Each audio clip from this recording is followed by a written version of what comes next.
Welcome to the Boston Sports Hack Extended Edition. Sports Hack's the show where we talk about Boston sports and all kinds of other stuff. My name is Felix Brown. Across the desk is Annie. Hello. And Annie, it has been a busy week in sports, and not so much on the field, but off the field. And I know people are probably tired of talking about this, but we had the Ray Rice incident and then the Adrian Peterson incident. Give me your take on those two incidents. Which one do you think was worse? Yeah, they're both horrific, obviously. Yeah, and we are all sick of it. I know it's awful, but I don't know why I'm saying this, but I feel like the Adrian Peterson one was a little bit worse. Although, as a woman, I do feel kind of weird saying that because the video of Ray Rice in that elevator is really terrible. Yeah, he's an evil human being. Yeah. I mean, the way he reacted to knocking her down, it was an everyday occurrence. He just kind of drags her out, like, oh, I knocked her out again. Like, oh, she's unconscious this time. Okay, yep, I know. I knocked her out again? I know, it's awful. And I think with the Peterson one, what bugged me about that was that he also did something similar. Like, he went on, like, Twitter or whatever, or texting his girlfriend, is that what it was? The mother, maybe, of the child? Well, I saw that he was on Twitter, and he had quoted some bizarre passage from the Bible that I've never even heard of. He thinks it's no big deal. He's like, that's how I parent. And so I think that was also worrisome, like seeing the photos of it, which is something we'll get to, that this evidence now that you can see immediately of these horrible things. But it was just, he just seemed like, well, that's how I parent, like, you know, whatevs kind of. And it's like, no, you don't get to be that casual about it. He's 4. The kid's 4. Yeah, I'm with you. I think that the kid, Adrian Peterson's incident was a lot worse because it's a child. And I know I'm not saying that it's okay to hit women or anything like that. No, of course. And that they were both awful. Yeah. But I think if you had to choose between which one's worse, hitting a defenseless little kid with a stick, and you have to think about it. That was the thing that really bothered me, is that he had to go out and get a switch. Right. And that's then, so true. Premeditated. Yeah, and cut off all the branches and leaves and whatever on a small branch, and then do all that preparation and then hit the kid with it. It's just really bizarre. Yeah, and then the kid was saying there's other things that have happened in the past, it sounds like. In a short, look how short 4 years is on this planet, right? Like, right, he's 4. And he had other stories about what he's done to him in those 4 years. It's like, they're both monsters. But you're right, the Ray Rice thing, I mean, they're both apparently totally drunk, and which is an excuse. Like, there's no excuses for either one. But I agree, the premeditated nature of the Peterson one, and then him just saying, "Hey, that's what I do." Yeah, there's really two interesting twists to both of these stories from a million different angles. But the one that caught me was Adrian Peterson saying, "Well, this is how I'm from the South. This is how we do it down here." And then with Ray Rice, his girlfriend, now wife's reaction to it, how she supports him as a battered woman. It just doesn't make any sense to me. And I've never been a battered woman, and hopefully I never will be. Right. But I don't know how you marry that guy after he does that to you. I don't know either. I have no idea. They're both perplexing, and just, they're horrible. I don't know either how you do that. And I guess people will say, like, oh, we're not in that house. We don't really know what makes her choices hers, I guess. And I don't even think it's about the money. Like, people have said, well, she's going to lose $1 million. And I think I probably even said that one time. But the more I think about it, being a battered woman isn't even about money, because there are lots of women or men who are really poor who beat their wives. Right. And they don't leave. It's more of a syndrome where they think they can make it better. They don't know what to do. They don't know where to go. And they think it's, in some level, I think they think it's their fault. Yep. I think you're totally right about that. So it's awful. It's awful. But, and then where's the police in all this? That's what I don't quite get. Like, so the police were, so both of these, okay, so we both agree that they're obviously horrible acts. But then the weird part of it with the NFL is how Goodell reacted, which we'll get to as part of this. But the part of that is this police role. Like, neither one has, Rice has not been convicted of this, right? He was Not only was he not convicted, he was not tried, but they gave him some pre-trial hearing, and they said, okay, do, I think, 30 hours of community service. Right. Which is ridiculous. How do you watch that tape and go, that's 30 hours of community service? I know. I don't know. What's wrong with people? Yeah, so that's a problem, A. And then B, I mean, the Peterson thing is still ongoing, I guess, and there is more legal stuff with that. But so he was indicted, so he's charged with a crime. Was I charged with a crime? So I watched A Few Good Men. Oh, nice. That's last right. night. I had to That's get a awesome. little Jack Nicholson in there. That was actually really bad Jack Nicholson. But he was charged with a crime, so that's all going to play out. And then today, just today, the Vikings reinstate him. I know. Okay, so we'll come back to the Ray Rice thing. Holy cow! In the Goodell stuff. So I want to talk My about head's Goodell. about to explode. Yeah, because I want to talk about that. I was shocked to hear that. I was driving home and I was like, seriously? They reinstated Peterson. Yeah. Why would you do that? So is it because they got their asses kicked by the Patriots yesterday? So they're like, oh wait, we actually need him. Like, so is this an instance of sports taking precedence over real life situations? Hell yeah, that's exactly. What other reason could they? What changed in one day? Nothing changed. He didn't play on Sunday, and then on Monday they're like, "Hey, we had some time to think about it after getting our asses handed to us by the Patriots, and we couldn't run the ball." By the way, right. It's true they didn't at all. So now it's okay, and we're gonna let the law take its course. That's bullshit. So I totally agree. I think it's implorable that he's going to play on Sunday. And the same with this. So there's this Grady guy in Carolina. Yeah. That they benched him, but then now he hasn't been convicted yet. So I guess he could play next Sunday too. So it's like this wishy-washy thing is awful, and this is what Goodell has epically failed at. He has been awful, and so the Vikings say, let's let the process. This is a legal matter. Let's let the process play out, and that he's back on the team. Why not Ray Rice? Right. Why is it different for Ray Rice than it is for Adrian Peterson or the guy from Carolina? I know. And you're right. So I'm beginning to think, and we talked about this all week about Roger Goodell. Yep. I am of the mind that he needs to lose his job. Hopefully he's smart enough to just say, you know what, I'm in over my head here. I've made some bad mistakes, some bad choices. And I think with him, the biggest part is that he lied. He lied on national TV. I think he did see the tape probably after he gave the 2-game suspension. Okay. But I think at some point before he went on that CBS interview, he saw that tape. Okay. I agree. Actually, I totally agree with that. I've always thought that he saw it. I think he saw it even earlier than that, potentially. But I don't know. I don't see how you can watch that and give 2 games. Yeah. And I was not... Okay, so we'll get to the social media part of this in a minute, I guess. But I was not thinking that he should lose his job for the Ray Rice thing. I wasn't quite there yet. But now after all these other things kind of popping up this week, I mean, there's 4 different instances of domestic violence or child abuse, of violent crimes in the NFL just this week alone. There's the guy in San Francisco, too, who's still playing. They haven't wavered at all. No. They said that he's playing.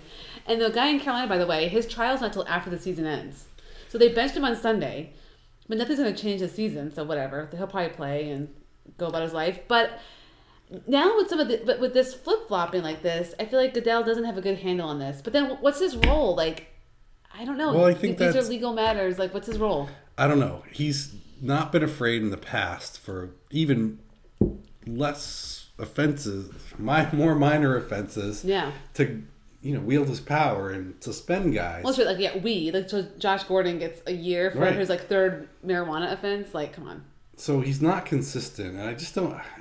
None of it makes any sense at all to me. And I think you either let the legal process play out, and players can play and appeal or whatever they need to do, and the league stays out of it, or the league gets involved. And he's done this before when people haven't even been convicted or even charged with a crime. He suspends people. So I just don't understand why not now. Why not now? I don't know. That was been your question all week too. Like, why is Ray Rice so important that he's getting protected? And I don't know. Because if you go back to Aaron Hernandez with the Patriots, I mean, they acted very swiftly. Yeah. But and so did the league. But the league, well, yeah, they did actually. The Patriots were faster. Yeah, they Patriots got rid of him, and then yeah. he was banned from the league shortly, the next day. And that actually, I thought, was pretty decisive. Okay, good. But he hasn't been convicted. He hasn't. No, he hasn't. Exactly. That was kind of my point. But there was no legal. They should let him out and play. We need him. I know we do need him. Is it bad that I still miss him? No, yeah, it is. He's a horrible human being. He is, but super talented. He's good at killing people, apparently, too. Oh, Jesus, I know. It's awful. No, it's true. The other thing that's bothered me this week, so there's the inconsistency with Roger Goodell and the league, and I think that someone's got to pay the price. But the thing that's bothered me all week is some of the defenders of both Ray Rice and Adrian Peterson. Charles Barkley was on the other night, or last night, saying, if you grew up in the South, you know what, that's bullshit. I don't care where you grew up. Child abuse is child abuse. my parents hit me. Yeah. And it was wrong, and it was child abuse then. Totally it is. And you don't, and just because it happened, okay, and instead it happened to him, he's a single mom, right? They have how many kids in his family? I forget. Did they say 7? I don't know. I don't remember. I mean, that was Chris Carter. Sorry, okay. I don't know. I heard a couple things this morning driving in, but just because it happened to you doesn't mean they have to like perpetuate it either, right? Just because it happens to you doesn't mean like that it makes it okay.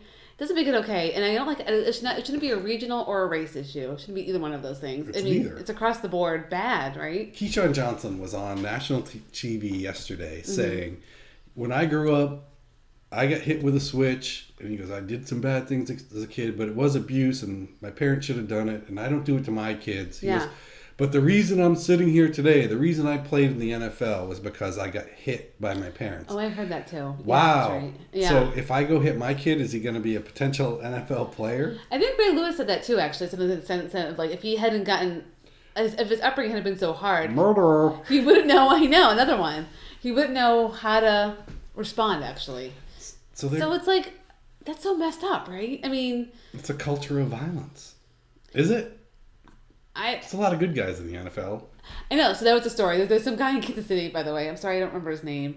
Whose daughter has cancer, and they're trying to like raise money. It's this really like heartwarming, great story about how they're like selling T-shirts. Okay, I probably was all wrong. So no one, you can call and correct me. That's fine, or whatever. Write in and tell me I suck. But post it on Twitter. It's a most happy, great story about this team rallying to try to help out this girl that has cancer, and no one's talking about it because we're all obsessed with all the crap going on in this league right now, which feels like a lot this week. I mean, I want to talk about football. I want to talk about X's and O's and teams. And here we're talking about all this violence and awfulness, and I don't get...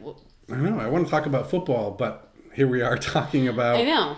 Talking about violence in the NFL. And that leads me to another point, is the national media...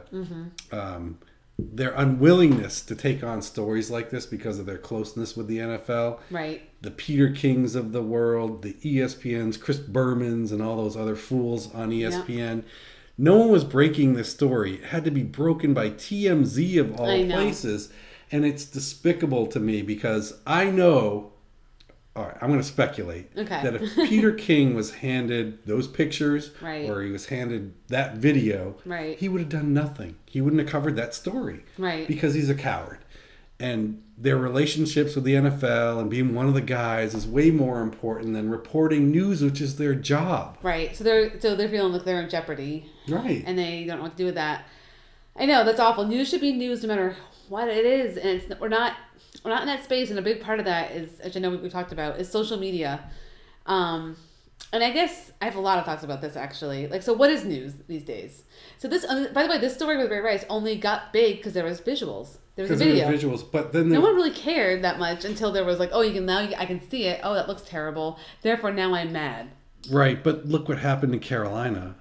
I think it was social media and fans who finally said enough's enough and this guy can't play, and they kind of kowtowed to the pressure and decided to not let him play on Sunday. So there's a good role that it plays, but it gives every Tom, Dick, and Harry a voice and an opinion. It does. Heck, people are following us and we're tweeting out our opinion on this, and what the hell do we know?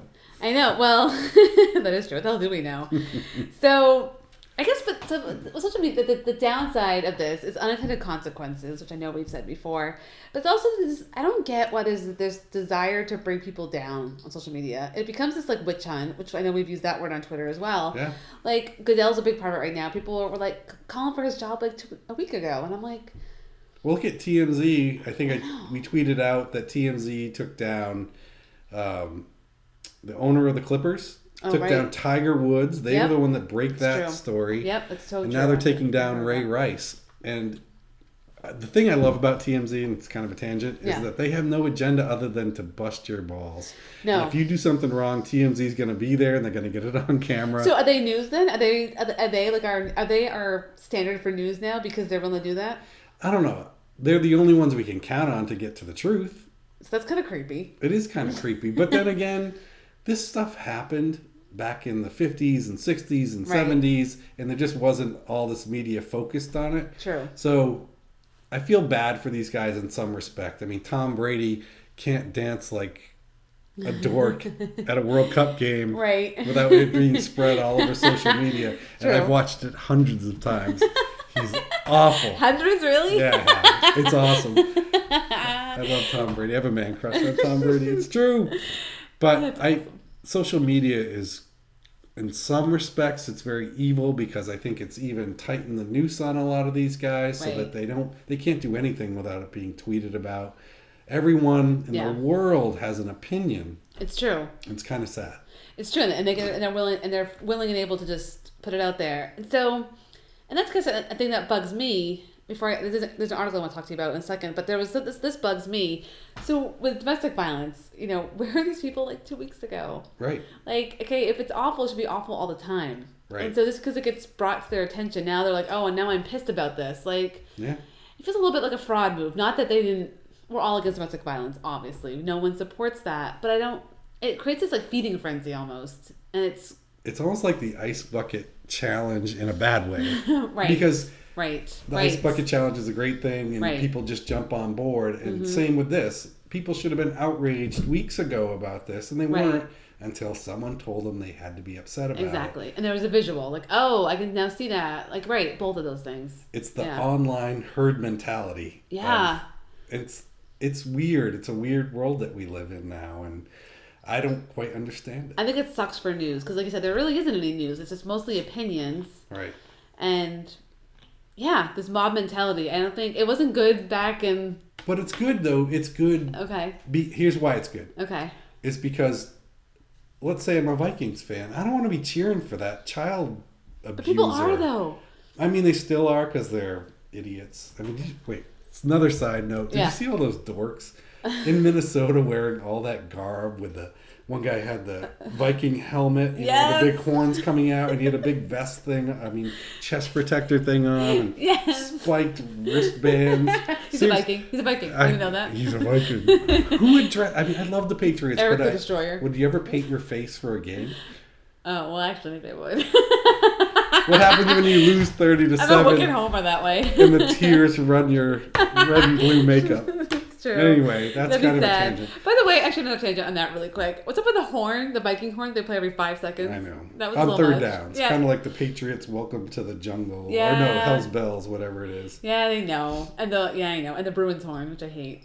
But I was like, that's a damn Viking horn. So let's wrap up social media. Okay, 1 second. I will. We will. Oh, yeah. We have the Red Sox to talk about. We do. Always enthralling.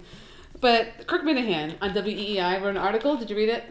No. Okay, I read it. I thought it was interesting. So, it's kind of, I guess it's more just a question. Like, so it's about accountability, ultimately. All of this is about accountability from the media and the public. Like, how accountable is the public for their role now in perpetuating news and the lives of people that they don't even know that they're influencing?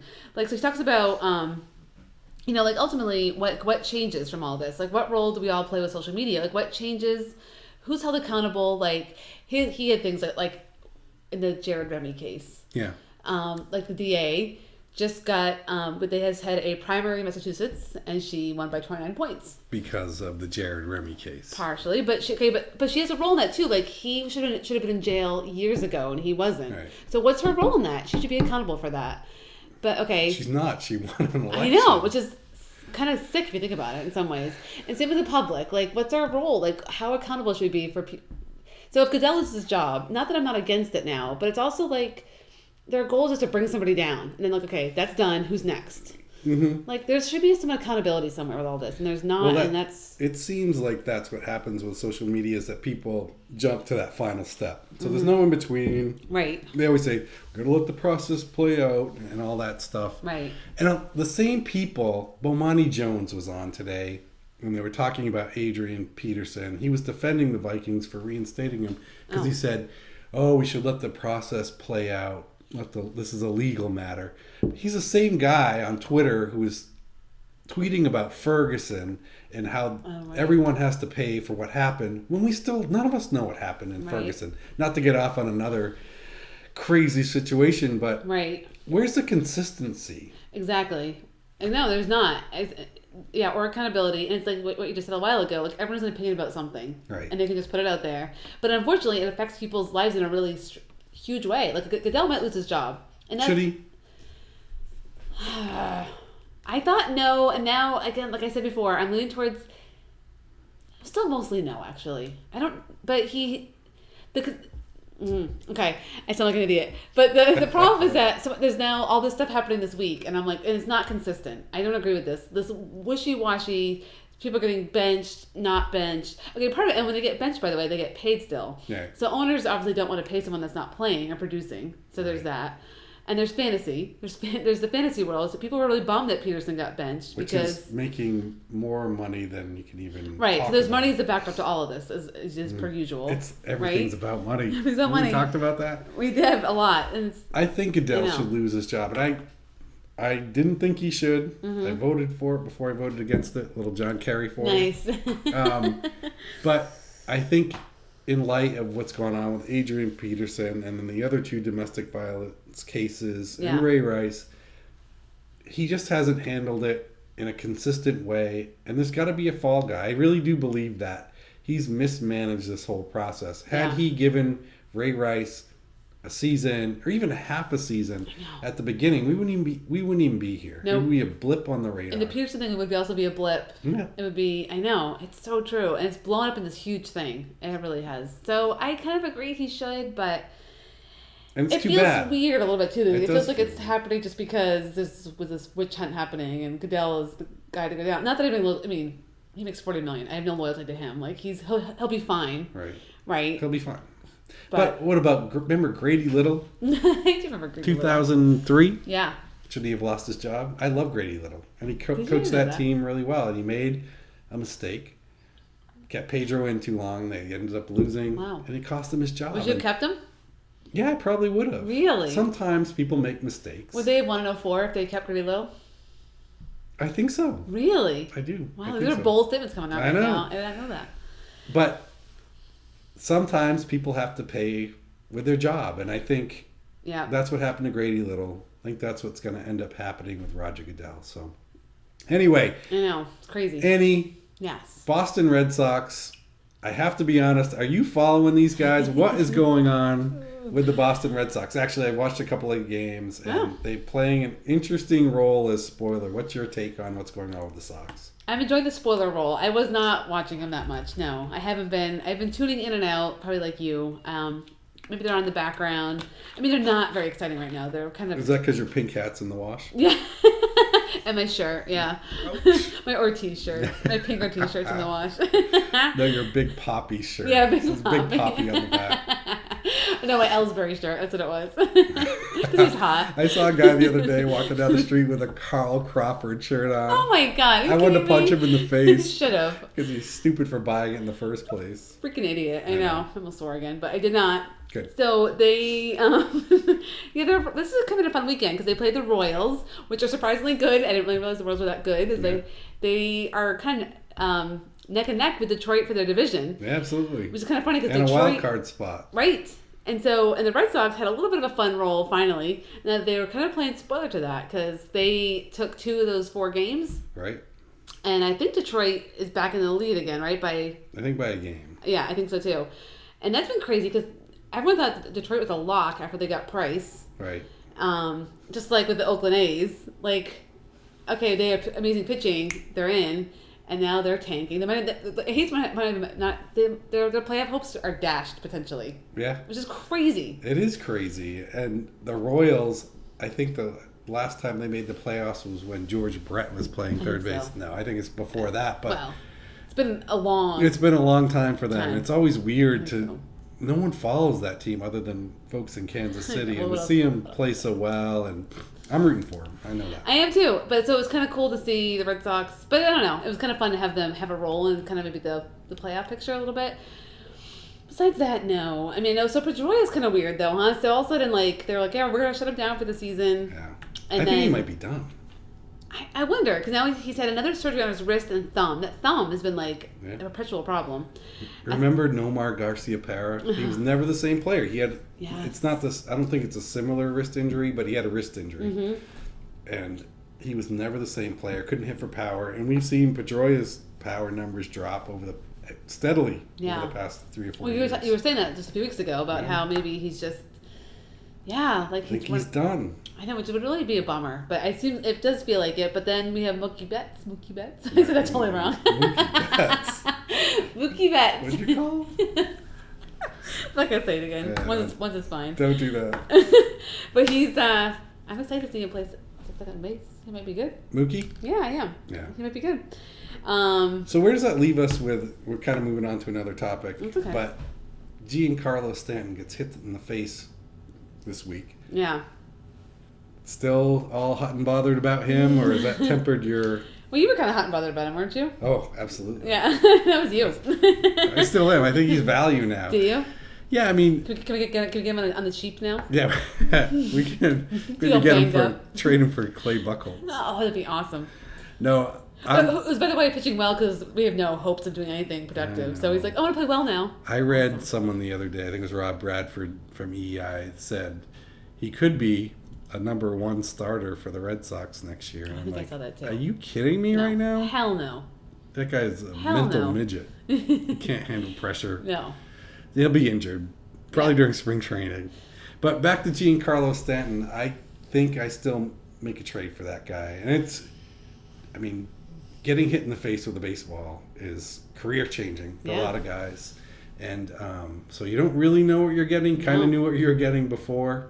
But the price has gone down for me because of that risk, this new risk, right? So what is the price now? I'd probably give up my top two prospects and then maybe a major league ready player. Okay. Like maybe throw in Middlebrooks.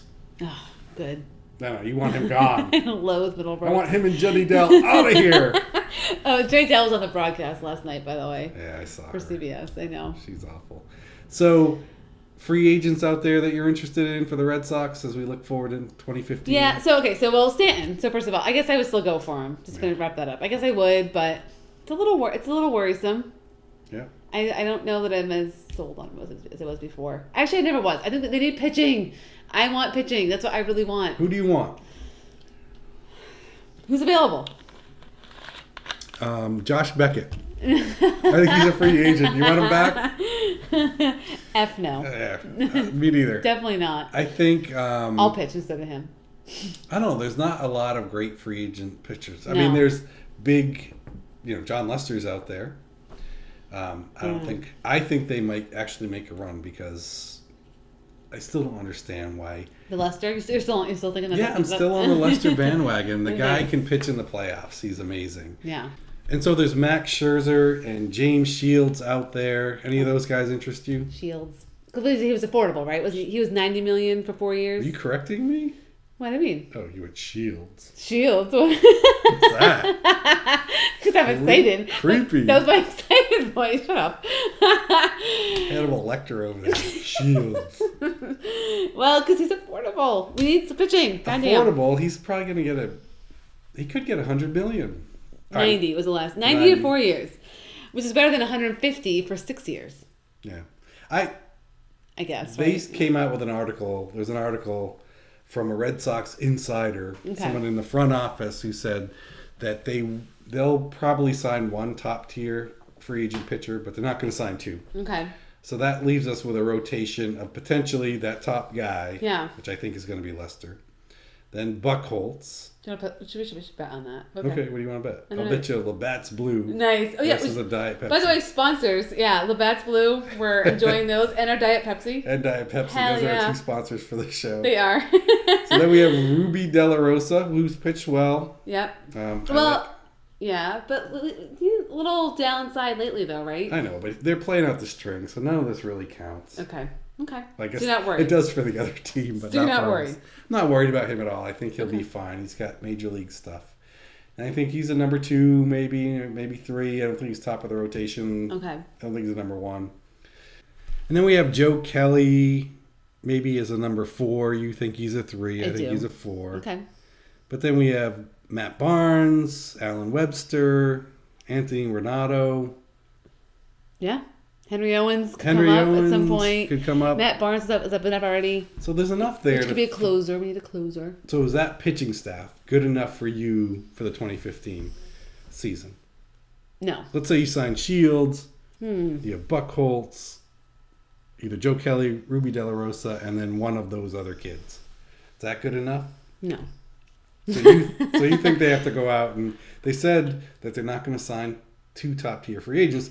Could mean that they go out and make a trade for a Cole Hamels, sign Shields, trade for Hamels, and Buck Holtz, De La Rosa. Better. They need 2 top tiers. It's still not good enough to win, in my opinion, a world championship. If it was last year, I mean, last year I will say the one thing last year did for me was throw off the whole schematic. And they shouldn't have won last year either, really. No, it was a joke. I mean, but they did it. They came together, and it still counts. And it does count. I mean, but it has kind of thrown off the progression, I think, of the team, and forcing them to unload all the. Yeah, I still don't see their future a little bit. I totally don't, and it's kind of a bummer that they're really right now super relevant in the city in Boston. I mean, there's the diehards who will always follow the Red Sox, but they're pretty irrelevant. I'm raising my hand. Nice, really. I love the Red Sox. I know, but they're irrelevant. I know. I love the uniform. I root for laundry. All right, Annie, it looks like we're out of time on this Boston Sports Hack Extended Edition. Make sure you follow us on Facebook, /Sports Hack, and on Twitter @SportsHack72. For the Boston Sports Hack, I'm Felix Brown. I'm Annie. And we will see you next week.